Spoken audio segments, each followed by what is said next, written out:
Welcome to Riverside Insights Gifted Coordinator Toolkit on GT and MTSS. I'm Monica Simons. You are here. This is a video overview of the module. Why will we have a conversation about GT and multi-tiered systems of support? While MTSS is usually associated with interventions for struggling students, let's reimagine intervention as a way to disrupt the status quo. That means that advanced learners need to have the status quo disrupted so they can learn to their potential. The instructional implications include advanced learning needs being intentionally and strategically addressed. Students can receive individualized instruction aligned with how they learn best, and twice exceptional learners receive support for their strengths, which then can lead to better growth in areas of relative weakness. Let's dive into the guiding questions. First, consider the testing requirements for your school or district. What is required nationally? What does your state require? And what do you require locally? For example, your state may have an evaluation test at the end of the year to determine student progress and district or school accountability ratings. The local level may require an achievement test or benchmarks. Perhaps you use something like NWEA MAP.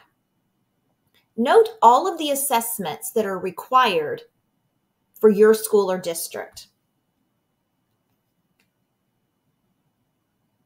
Now think about the existing programs and practices associated with MTSS and how they might be applied to advanced learners' needs. For example, do you have tiers of support for students who may be struggling? And can you apply that same sort of thinking to students who need something different in the classroom to address their advanced learning needs? This is a valuable opportunity to consider if you are a PLC district and how you are addressing all 4 PLC questions. Next, think about your twice exceptional learners. These learners are gifted and something else. It is likely that they are already receiving interventions through an RTI or MTSS process. However, many times those interventions do not take into consideration the gifted side of their instructional needs. Are those at the table having conversations about relative strengths, or are they only addressing relative learners? How can you use the RTI or MTSS processes to address both? And finally, you've heard me mention that a lot of times in these meetings, individuals are only thinking about interventions for struggling students. What professional learning do teachers and others need so that they have a better understanding of why GT and MTSS have an alignment and how they can ensure these students receive the learning supports appropriate for them, whether it is because they are being challenged or because they need to accelerate or something in between. So think about your 3 best practices to get started.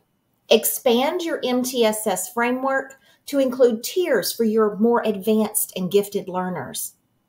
Ensure that you are considering your twice exceptional students with gifted and practices to focus on strengths first. And finally, provide gifted services as a continuum instead of a one-size-fits-all model. Dive deeper into the research here.